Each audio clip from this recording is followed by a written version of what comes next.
Two women on a balcony. Logno stepped onto the balcony. The newcomer was taller than Dama, more angular, with a face that betrayed nothing, but negotiation requires a clear hierarchy. One voice, one decision. Odrade looked from Logno to Dama and back again. The fault line was no longer theoretical. It was in the room. Logno had brought wine, a gesture of hospitality that was also clearly a ritual. 3 glasses on a plas tray.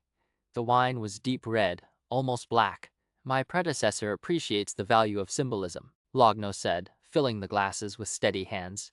2 enemies sharing a drink. Then, it appeals to her sense of theater. Dama did not correct the word predecessor. She took a glass and raised it. To survival. Yours, mine, ours. Odrade lifted her glass and smelled the wine. Sheer the Bene Gesserit poison antidote that kept her alive under near-constant chemical manipulation triggered an immediate warning. There was something in the wine, something designed to neutralize Sheer. If she drank, her protections would dissolve. Whatever came next would kill her. If you want to assassinate me, Odrade said, I suggest something more direct. Poison is inefficient. My sisters will retaliate regardless of how I die.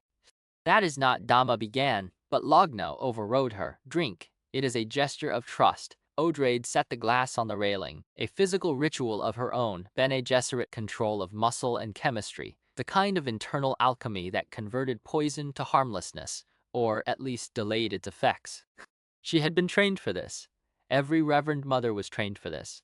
She raised the glass again and drank.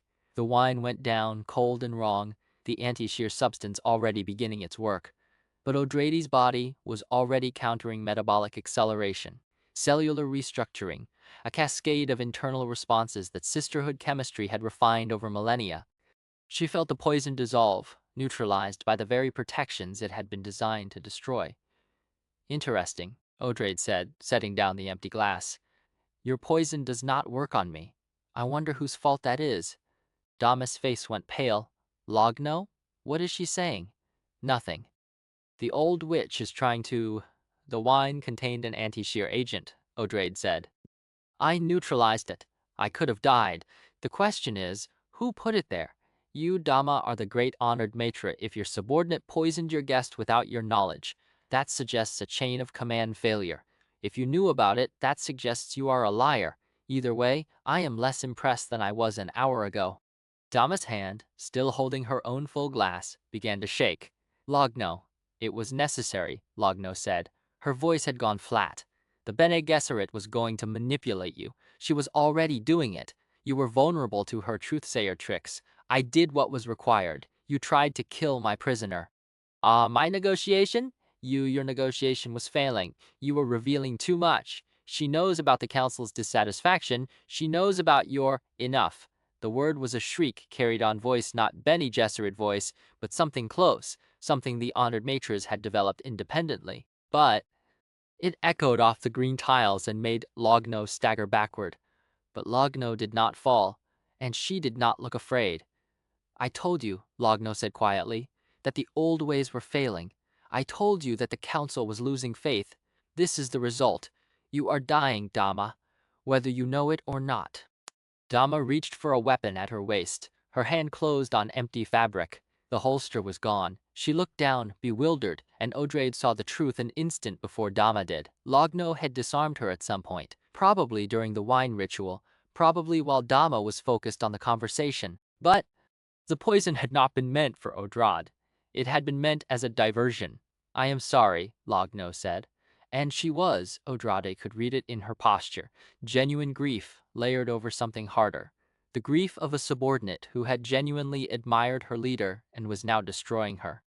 Dama opened her mouth to speak. A single drop of blood appeared at the corner of her lips, then another, then a thin stream that ran down her chin and dripped onto the green tiles. Odrade understood.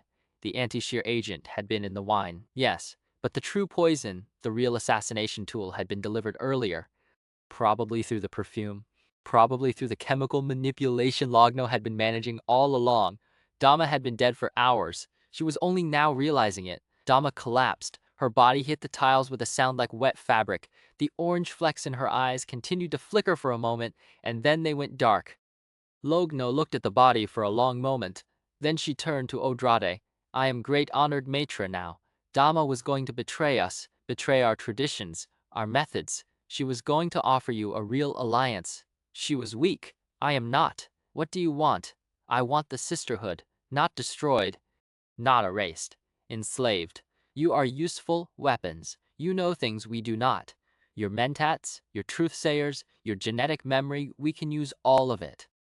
I am not Dama. I do not throw away tools because they are dangerous. The Sisterhood will not serve you. They will, when we have crushed your fleet and executed your Bashar and placed your planet under our control, they will serve. The only question is how much death will be required to teach them obedience. I am hoping you can reduce that number. You want me to tell my sisters to surrender? I want you to live long enough to be useful. Dama wanted to kill you slowly. I want to keep you. There is a difference. Odrade looked at the body. The Spider Queen was dead, but the web remained. Another spider had simply crawled into the center. Watching from orbit, 300 kilometers above Junction, Reverend Mother Murbella sat in the Command No ship, positioned at the outer edge of the system, far from the immediate violence. Her role was to observe, to report, and, if the worst happened, to take command. Odrade had seen to that. Odrade had planned for this. Through the command channel, Teg's voice came clipped and precise. Orbital defenses stronger than projected. 12 heavy platforms using some Ixian beam weapon. I am cycling our shields in counter phase. Losses, 3 light frigates. No capital ships yet. Murbella did not respond. Teg was not asking for advice, but she could feel the weight of command settling onto her shoulders the way Odrade had told her it would not as a burden, but as a garment that fit only when you stop struggling against it. If I do not return, you will lead. You know the Honored Matres from inside. You carry my other memory. You are the bridge. She had not believed Odrade would actually die even now. Feeling the vital signs transmitter from Odrade's implant pulse with reassuring regularity, she did not believe it.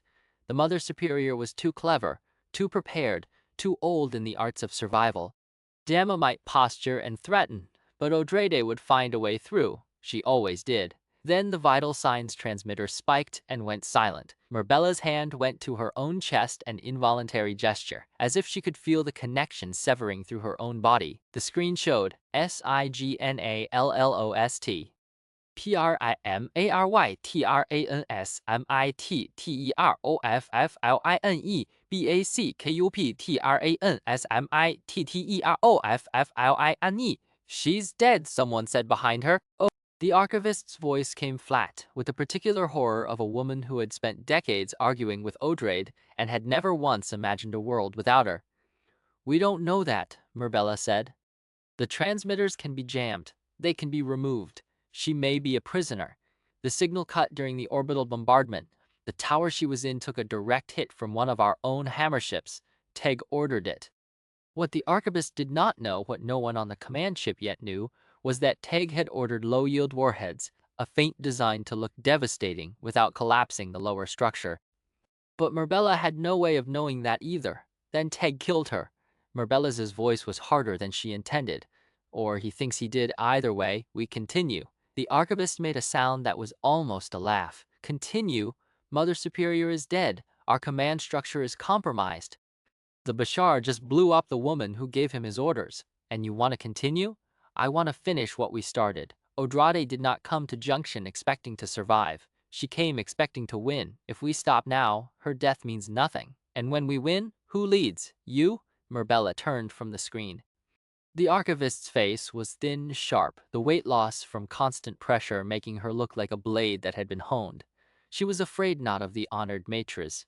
Of Murbella, of what a former Honored Matre might do with the Sisterhood's power. Odrade named me. The convocation accepted it. If you have an objection, this is the wrong moment.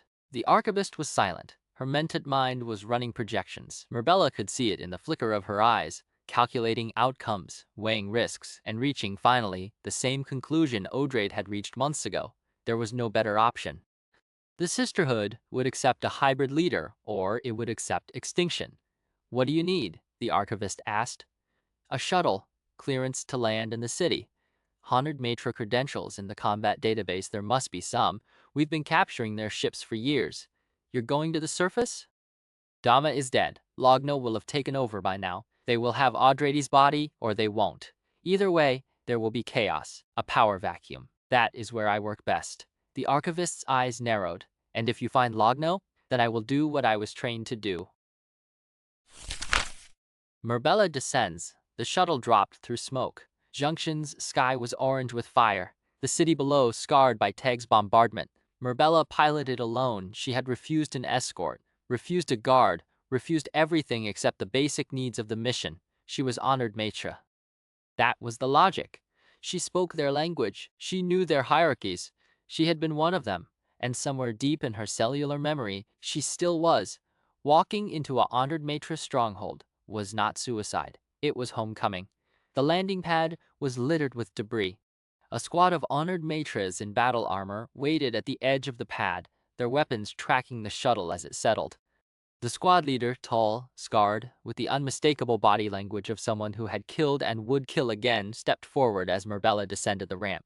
Identify yourself. I am Murbella, Reverend Mother of the Bene Gesserit, former Honored Matre. I am here to see Great Honored Matre, whoever that is now. The squad leader's eyes flickered. How do you know about, I know because I was trained in your ways. I know because I can smell the confusion in your ranks. Dama is dead, Logno has taken over, and Odrade's forces are destroying your city. I have come to negotiate. A younger one, ambitious, impatient, the kind who dies early or rises fast, stepped out of the squad and faced Murbella directly. We do not negotiate with traitors. You gave yourself to the witches. You let them break you. You are not Honored Matre anymore. Murbella moved once. The Hormu kick, a technique that combined full-body torque with precise targeting, landed in the young woman's solar plexus before she could react. She folded, gasped, and hit the ground. I am Honored Matre and Bene Gesserit, Murbella said to the squad leader. I am what you could be if you stopped killing long enough to learn. Now, take me to your great Honored Matre. No one else moved to challenge her. The squad leader exchanged names, a ritual of mutual assessment, and led her into the tower. The blood-soaked throne. The command center was in the tower's core, a space that had originally been a guild navigation chamber and had been converted to Honored Matre uses, with the same jagged aesthetic Murbella remembered from her childhood. Sharp edges, violent colors, lighting designed to keep the nervous system on edge. Logno stood at the center, surrounded by aides and guards. Odrade stood to one side, unbound, her face calm. The body of Dama had been removed. The story of her death was already being rewritten. Murbella walked into the room as if she owned it. Both Honored Matre and Bene Gesserit mannerisms merged in her, bearing the aggression of one, the control of the other, the combination producing something that made every woman in the room reassess her threat level. I am Murbella. I speak for the Bene Gesserit. The city is falling. Your orbital defenses are destroyed. Your ground forces are in retreat. I have come to accept your surrender. Logno laughed. The sound was genuine surprise, not mockery. Our surrender? We have your mother superior. We have your Bashar, she gestured to a corner of the room where Teg, wrapped in shiga wire and bleeding from a head wound, lay propped against the wall. Your forces are leaderless. Mother Superior Odrade came to negotiate. I am here to continue that negotiation. The Bashar is irrelevant. His forces will complete their mission regardless of whether he lives. You have one chance to survive. Acknowledge my authority, accept Bene Gesserit oversight, and agree to an alliance against the enemy in the scattering. And if I refuse, then I will kill you, and the woman who replaces you, and the woman who replaces her, until someone accepts my terms. Logno's eyes went to Odrade. You trained your people to be arrogant, I see. I trained them to be effective, Odrade said quietly. There is a difference between arrogance and capability. You never learned the difference. Logno's face tightened. The mask of composure, the unconscious control she had developed during years of observing her own prisoners, slipped for an instant. You are still my prisoner. This child, she gestured at Murbella, this hybrid pretends to authority, but you I can kill. Then kill me, Odrade said. But know that Murbella will do exactly what she just said she will do. I trained her. I left her other memory, my memories, my strategies, my knowledge of every Honored Matre weakness. If I die, I live on in her. You cannot kill me without strengthening her. It was a lie. Odrade had not shared with Murbella the most recent memories, the meeting with Dama, the analysis of Logno's psychology, the tactical assessment of the tower's defenses. Those memories were still in Odrade's flesh, and if she died, they would die with her. Logno did not know that, and Odrade's posture, her voice, her absolute calm conveyed nothing but truth. Logno turned her back on Odrade. A fatal mistake. A Bene Gesserit would never have made it. But Logno was not Bene Gesserit. She was Honored Matre, powerful, dangerous, fundamentally undisciplined in the ways that mattered. Senior Dame Elpic, Logno said, kill the old witch. Let the hybrid watch. The scarred squad leader who had escorted Murbella into the tower stepped forward with a weapon drawn. Not Alaskan. Something smaller, needle-tipped, designed for close work. Odrade did not flinch. She had known this moment was coming since the first prescient dream of the tightrope and the axe-wielder. She had walked toward it deliberately, chosen it, embraced it. And in the final seconds, as Elpic raised her weapon and Murbella's body uncoiled into violence, Odrade did the most dangerous thing she had ever done. She interfered, a simple step, a hand raised as if to deflect, a mother's instinct to protect her daughter, even when the daughter no longer needed protection. It did not save her. Elpic's needle found Odrade's throat as Murbella closed the distance. Odrade fell. Murbella reached Logno in 2 steps. The first blow broke Logno's guard, the second crushed her throat. 2 aides rushed forward. Murbella killed them without breaking rhythm, a spin kick to one, an elbow strike to the other. The bodies dropped in a rough semicircle around her. Logno was not dead yet. She clawed at her crushed throat, making sounds that were not words.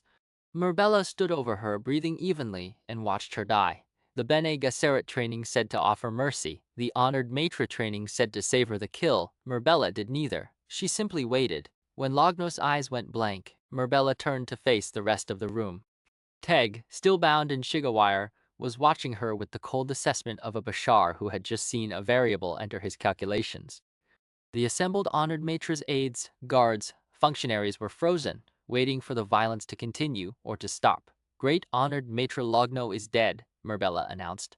I am Murbella. I am Bene Gesserit and Honored Matre. I am Mother Superior of the Sisterhood, and I claim the title of Great Honored Matre by right of conquest. If anyone wishes to challenge my claim, speak now. No one spoke. The kneel and the sharing. Murbella turned to Elpic. The senior dame still held the needle weapon, though it hung loose at her side now, the woman who had killed Odrade. Senior Dame Elpic, you killed my Mother Superior. You will tell me why.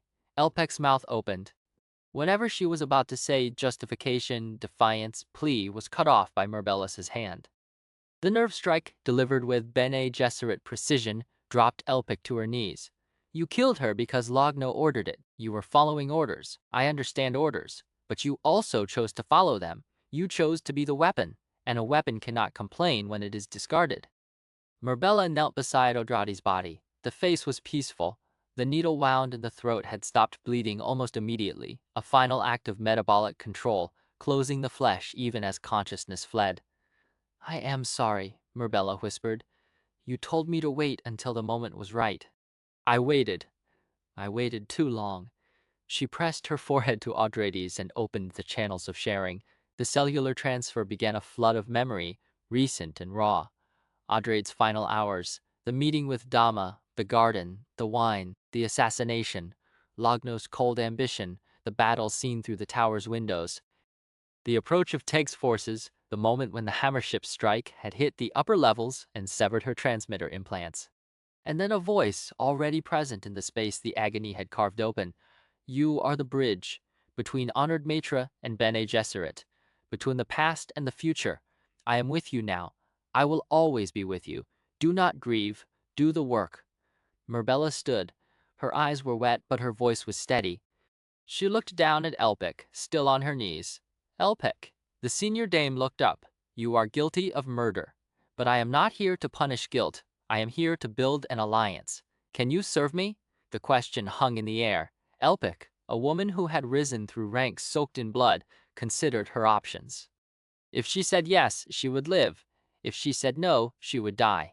Both outcomes were acceptable, but only one offered the possibility of future power. I can serve.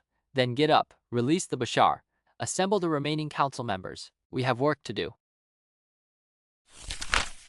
Aftermath. Teg stood, rubbing his wrists where the shiga wire had cut into them. His child's body was bruised, exhausted, operating at the edge of its limits. But his eyes were the same eyes that had commanded armies, assessed battlefields, killed enemies with a speed that defied human limits. "I thought you were dead," he said to Murbella. "I thought you were smarter than to blow up the Mother Superior's location." The hammership fire was a faint-yield warheads, designed to look devastating without doing structural damage to the lower levels. I did not know they had moved her to the tower's core. The transmitter cut out before I could adjust. Then we both made mistakes. Odrade paid for them. Teg was silent for a moment. She knew the risks. She chose them. We all choose. That does not make the consequences easier. Murbella walked to the chamber's central console, a guild navigation terminal that the Honored Matres had never fully understood, glowing with displays they could not read. She keyed in the command frequency Odrade had given her before the convocation. "This is Murbella. Mother Superior Odrade is dead. I have assumed command of both the Bene Gesserit forces and the Honored Matre hierarchy. The battle is over. All units are to stand down and await orders." "Repeat, the battle is over." A long pause, then the archivist's voice thin with static. "You are claiming the Honored Matre hierarchy?" "I am claiming everything. That was Odrade's intention. If you have objections, save them for the convocation." Another pause. "Understood. Stand down. Order confirmed." "The fleet is holding position." Murbella cut the connection and turned to face the room. The surviving Honored Matres Elpec, the aides who had not attacked her, the guards who had not fired, watched her with a mixture of fear and calculation. They had just seen their leadership decapitated twice in one day. They were ready to be led by whoever proved strongest. "I will give you the same speech Odrade planned to give if she survived. The same speech I just gave her killer. We are not enemies. We are refugees from the same catastrophe, scattered by the same scattering, hunted by the same hunters. The enemy in the void, the one you call the great foe, will not distinguish between Honored Matre and Bene Gesserit when it arrives. It will destroy us both unless we stand together, so we will stand together. We will learn from each other. We will share what we know, and we will survive." "And if we refuse?" asked a voice from the back of the room, one of Damas' old counselors, silver-haired, her face marked with ritual scars. "Then I will kill you, and someone else will take your place. My patience is not infinite." No one else spoke. The Desert Watch. Dusk on Chapterhouse. The desert wind carried grit from the south, a fine dust that coated the observation windows at Desert Watch and turned the sunset into a blood-red smear across the sky. Shiana watched the horizon and waited. Wale had sent word an hour ago the specimens were prepared, the hold was ready, the no-ship could be activated at any moment. Everything was in place, everything except the signal from Junction. The first ships appeared as specks of light in the darkening sky, fold-space emergences that tore brief holes in the atmosphere and then sealed themselves. Bene Gesserit vessels returning from the battle. She counted them. 7 capital ships, 12 support vessels, a scatter of lighters and shuttles, fewer than had departed, but enough. The command frequency crackled to life in her quarters. The archivist's voice, weary but controlled. "The battle is won. Junction has fallen. Honored Matre leadership has been neutralized. Mother Superior Odrade is dead. Murbella has assumed command of both forces. Repeat, Murbella is now Mother Superior and Great Honored Matre." Shiana did not move. She had known not through prescience, but through the cold logic that Odrade had taught her. The Spider Queen would not survive the encounter. Neither would Odrade, neither would the war as they had known it. Something new was emerging, something none of them could control. Murbella, the hybrid, the bridge, Odrade's final gamble. She thought about the no-ship waiting on the landing flat, about the sandworms in their tanks beneath Wallace Lab, about Duncan, who would be standing in the no-ship's command bay hearing the same broadcast, making the same calculations. The Sisterhood would not need a messiah now. It would not need a Shiana, or a Duncan, or a prophet to lead it. It would need what Murbella was, a fusion of opposites, a living contradiction that could hold 2 worlds together until they learned to coexist. But Shiana did not want to hold worlds together.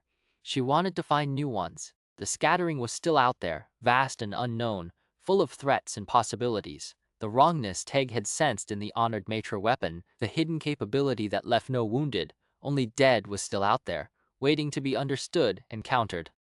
Migration, she thought, not escape. The next step, the next desert, the next world with moons. She left the observation window and began walking toward the landing flat. There was no hurry. Murbella would be occupied for days, weeks, consolidating power. The no ship would wait. Duncan would wait. The universe would wait. But not forever. Odrade had taught her that too. The window of opportunity was precisely as large as your willingness to jump through it, and Shiana had been raised by priests who believed in prophecies. She knew, with a faith that had nothing to do with religion, that the window was opening now. Behind her, the returning ships settled into landing patterns.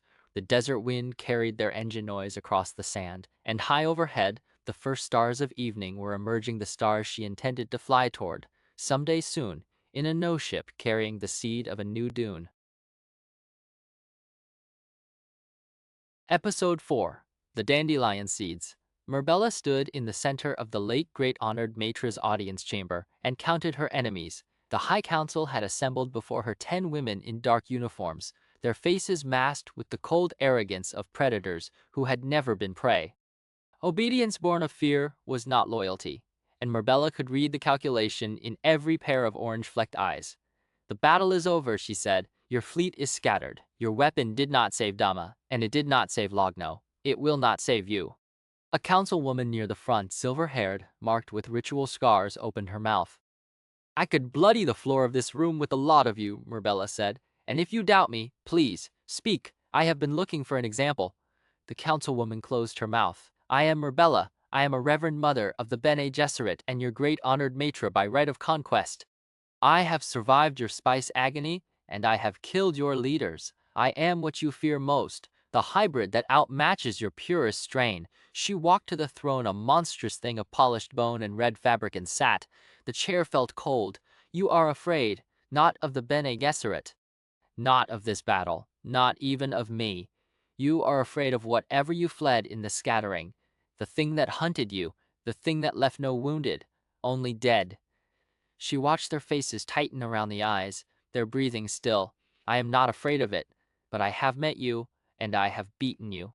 Whatever hunted you, it will not distinguish between Honored Matre and Bene Gesserit. When it finds us, it will eat us both unless we stand together." She stood, stepped down from the throne, walked among them, close enough to kill. The councilwomen did not flinch. "When I was taken by the Honored Matress, I was a child.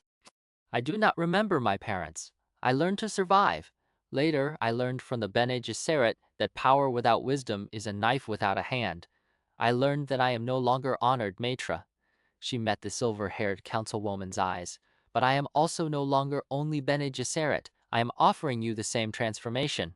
The best of what you are combined with the best of what we are. Together, we survive.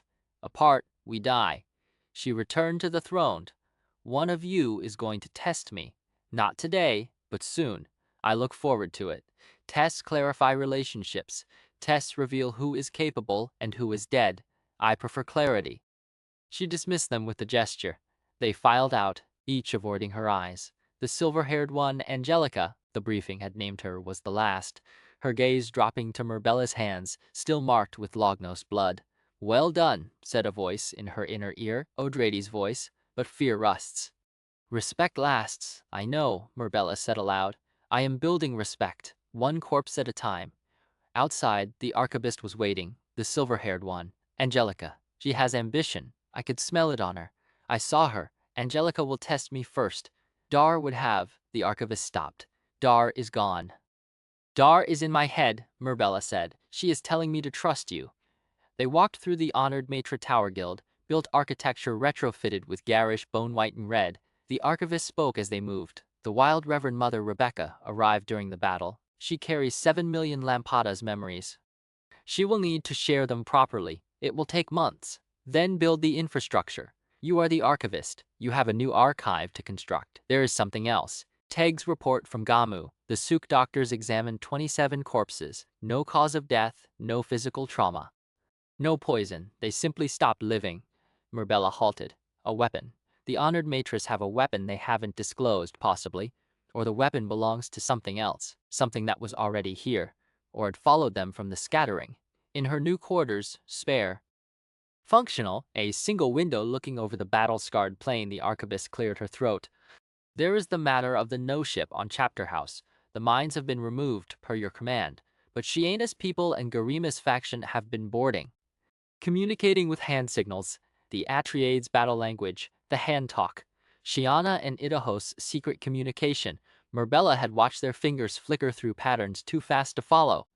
She had thought it was intimacy. Now she understood. They are leaving, she said. She could stop them. A single command could reactivate the perimeter, trap the ship, disable its engines. She could arrest Shiana, confine Idaho. And what would that accomplish? Idaho would never forgive her. Shiana would never submit. Murbella would fracture the Sisterhood at the moment unity was most essential. Let them go, Odrade's voice said. You knew this was coming. I hoped it would not happen. Hope is not a strategy. Murbella, the archivist said, her voice gentler than Murbella had ever heard it. What are your orders? Let them go. Stand down the defensive systems. No pursuit, no interference. I want them gone before the Honored Matres Council learns what has happened. The archivist nodded. I have prepared a preliminary integration strategy. One recommendation. We must appear to admire them. The council women respond to admiration. If we present ourselves as impressed by their strengths, they will be more receptive to influence. Odrade's strategy, pretend to love them while slowly converting them. It worked on you. Murbella looked at her fat, sharp-tongued, brilliant Belanda, who had once tried to kill Idaho and had been talked down by mentat reasoning. You are a dangerous woman. I am an archivist. We record history. You make it by choosing what to record. She did not deny it. Will there be anything else, Mother Superior? The title landed with weight. Murbella had claimed it out of conquest, out of survival. But hearing Belanda say it, she felt it settle alongside the other weight, the bone-white throne, the merged authority of two orders that had been trying to kill each other for generations. Send word to the landing flat. Tell them I will not interfere. Tell Idaho nothing. He already knows. The ghost ship wakes.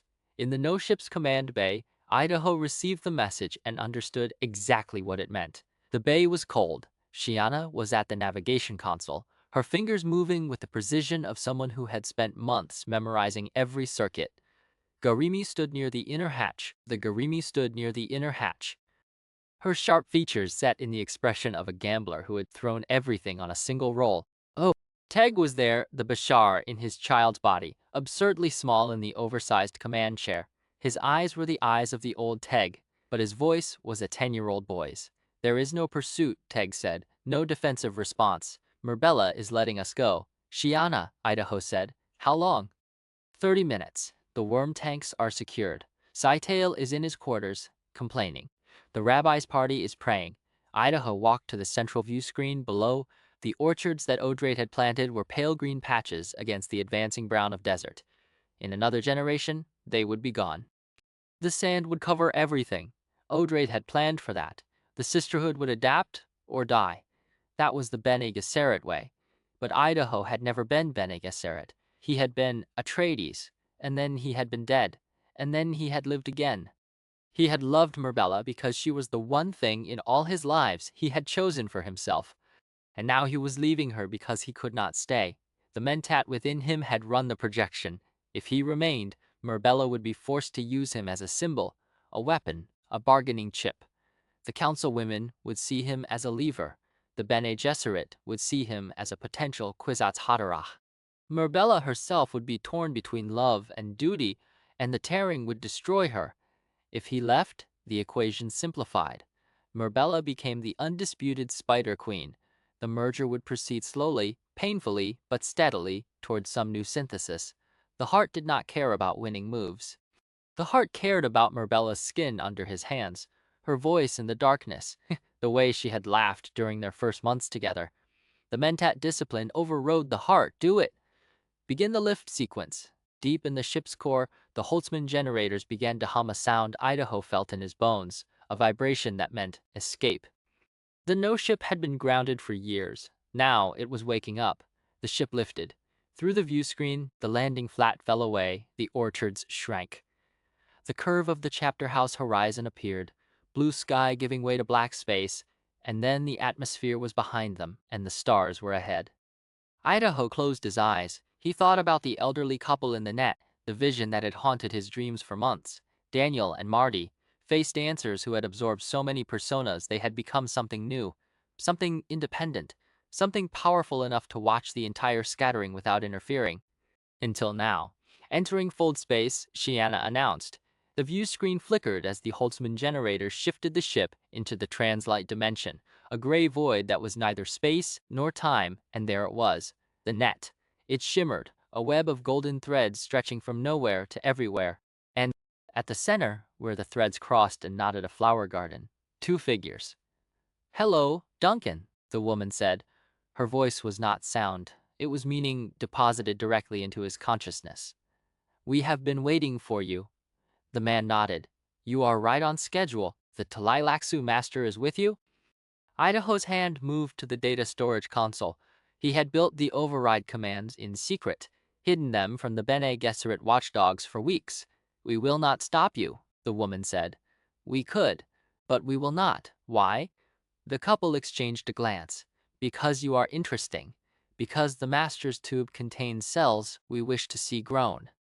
Because Shiana will find a new dune, and we wish to see what grows there. Because we are gardeners, and gardeners do not uproot seedlings before they have had a chance to bloom. You are face dancers independent. Yes, Daniel and I have been independent for a very long time. We watch. We tend, we occasionally prune. The scattering was the greatest burst of growth humanity has ever experienced. We have no intention of stopping it. Then what do you want?" Daniel smiled the gardener's smile, patient and knowing. "We want to see what you become. Someday we will want to talk again. But not today." Idaho's hand closed over the override key. "I am wiping the ship's memories. Everything, every destination, every fold space trajectory, every contact. This ship will be a ghost. Not even you will know where it goes." Marty laughed, a silent ripple of amusement through the golden threads. "Good. We would have been disappointed if you had not tried. But the net is everywhere. You cannot hide from us forever. You can only run. And running is, in its own way, a kind of growth. Go," Daniel said. "Find your desert. Plant your seeds. We will be watching." The net flickered. The golden threads dimmed. The garden became translucent, then transparent, then gone. Idaho was alone in the command bay with the hum of the generators. "Command override," he said aloud. "Wipe all navigational records. Wipe all communication logs. Wipe all identification protocols. This ship has no history. This ship has no name." The console flickered as the memory circuits went dark. Star maps vanished. Communication protocols dissolved. Identification beacons went silent. The no-ship became exactly what Idaho needed, a ghost. "Done," Teg said. "All external identifiers purged. We are invisible, not invisible, unidentifiable. There is a difference." "Will Murbella pursue us?" Jeremy asked. "No, she made her choice, we made ours." The ship slid deeper into fold space. Somewhere ahead, unknown stars waited. Unknown planets. Unknown dangers, including the weapon that left no wounded, the hunter that the Honored Matres had fled. But somewhere ahead, there were also possibilities. New deserts, new spice worms, a new dune, a new beginning for the Sisterhood not Bene Gesserit. Not Honored Matre, but something else entirely. Idaho thought about Murbella one last time. She was behind him now, receding at fold space speed, becoming a point of light that would eventually dim to nothing.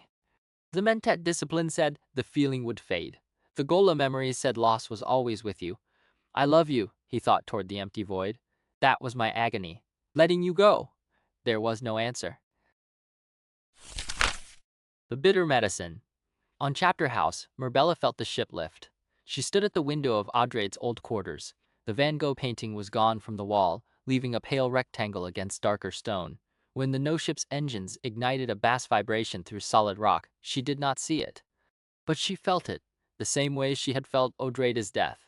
Idaho was leaving, Shiana was leaving, Teg was leaving, Sital and his null entry tube were leaving, the worms were leaving, the future was leaving, scattering itself across the universe like dandelion seeds.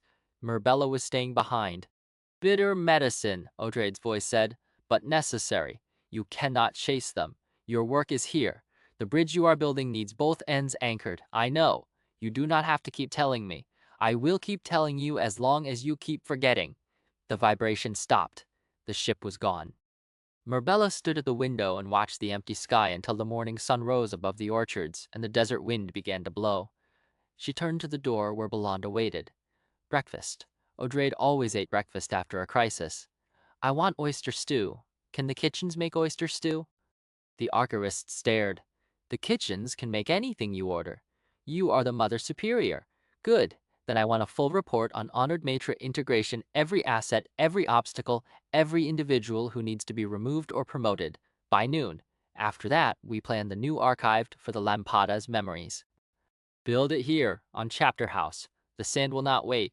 Belanda's expression shifted. It might have been respect. It might have been the recognition that the woman who had claimed Mother Superior by right of conquest was actually going to do the work the title demanded. Yes, Mother Superior, she said. Murbella walked past her. Behind her, the empty wall where the Van Gogh had hung was already gathering fine desert dust. In a year, the pale rectangle would be invisible. In 10 years, no one would remember a painting had ever hung there. But Murbella would remember. She had Odrade in her head now. The bitter medicine of a Shiana future, Odrade had called it. Some will choke on that medicine, but the survivors may create interesting patterns. Murbella walked toward the dining hall, where oyster stew was waiting. She did not look back at the sky. The gardeners. In a garden somewhere, real flowers, real earth, a sun that was not quite the right shade of green in its leaves. A man named Daniel put down his pruning shears. The ship is gone, he said. I know, said Marty. Into the void. No destination, no records. A ghost ship. He wiped the memory circuits. Clever, he learned from us. Perhaps we let him see the net too many times. Daniel picked up his shears and resumed pruning. We let him see it because we wanted him to. We wanted him to know we are here, that eventually he will have to deal with us. Marty looked at the roses heavy with perfume, colors that did not exist in nature, every petal designed from scratch. The garden was not on any planet. The sun was not any star. Daniel and Marty had built this place from the raw material of the net they had woven across the universe. The null entropy tube, Marty said. The master still carries it. Paul Atreides, Chani, the original Idaho, more face dancers than we can count. If Shiana finds a planet, if she starts growing them, then we will have colleagues or competitors or both. Daniel snipped a dead branch. It does not matter. The game is interesting again. The Honored Matres are broken but not destroyed. The Bene Gesserit are transformed but not extinct. Murbella is building her bridge. Shiana is scattering her seeds. And somewhere out there, the thing that frightened the Honored Matres is still moving. You are not worried? I am a gardener. Gardeners do not worry. We plan. We tend. We wait. He set down the shears, and when the time is right, we prune. Marty looked up at the impossible sky, the stars she had placed in their precise positions, the constellations that told no story except the one she had written. Somewhere beyond the net, a no-ship was flying into the unknown. A reverend mother was eating oyster stew. A desert was growing on Chapterhouse. And the future was opening, vast and uncertain, full of patterns that even two independent face dancers could not predict. I love this part, Marty said, the part where we do not know what happens next. Daniel smiled. So do I. It is why we became gardeners in the first place. He picked up his shears and went back to his roses.